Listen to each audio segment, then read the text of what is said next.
નમસ્કાર. છોટાઉદેપુરની અંદર વિદ્યાર્થીનીઓને આપવા માટેની હજારો સાયકલ બાદ આજે તમે દાહોદની અંદર પણ આ જ રીતની એક પરિસ્થિતિ જોવા મળે છે. મામા સાહેબ ફડકે સરકારી કુમાર છાત્રાલય દાહોદ, આવો તમને બતાવીએ.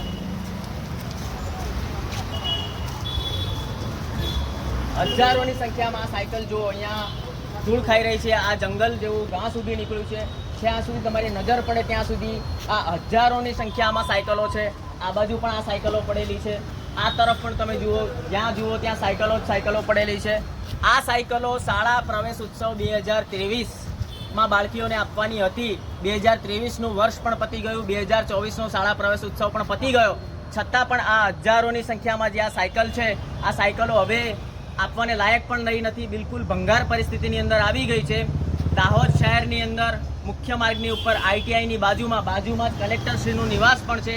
તો આજે અમે આ મીડિયાના માધ્યમથી ગુજરાત રાજ્યના મુખ્યમંત્રીશ્રીને એક રજૂઆત કરવા માંગીએ છીએ કે સાહેબ, આ હજારોની સંખ્યામાં સાયકલ આ તમે જુઓ કે જેની અંદર ઘાસ પણ એટલું મોટું થઈ ગયું છે.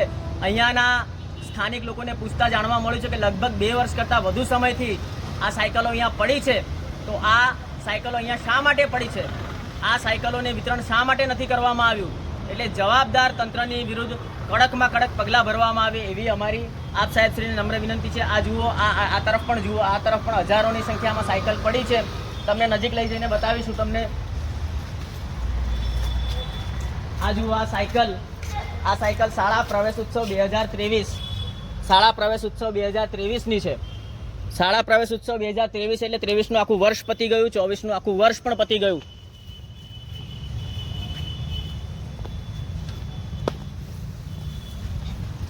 એટલે માનનીય મુખ્યમંત્રી સાહેબ, આદિવાસી વિસ્તારની અંદર આદિવાસી વિદ્યાર્થીનીઓ સારું શિક્ષણ મેળવે, 8મું ધોરણ પાસ કરી અને 9મા ધોરણમાં પોતાના ગામમાં શાળાની વ્યવસ્થા ન હોય તો અન્ય ગામમાં જવું પડતું હોય છે. તો એમને આવવા જવાની વ્યવસ્થાના ભાગરૂપે આ સાયકલો આપવાની હોય છે. તો આ દાહોદ જિલ્લાની આદિવાસી બાળકીઓને આ સાયકલો શા માટે નથી આપવામાં આવી? એટલે આ સાયકલો વિતરણની જેની જવાબદારી હોય એ જવાબદાર અધિકારીને કડકમાં કડક સજા થાય. અને આટલું મોટું નુકસાન જનતાના ટેક્સના પૈસાથી થયું છે, આદિવાસી સમાજની ગ્રાન્ટનું જે આટલું મોટું નુકસાન થયું છે, આ નુકસાન શા માટે થયું છે અને કોના પ્રતાપે થયું છે? એટલે આ જવાબદાર અધિકારી વિરુદ્ધ કડકમાં કડક કાર્યવાહી થઈ અમારી આપ સાહેબ શ્રીને નમ્ર વિનંતી છે.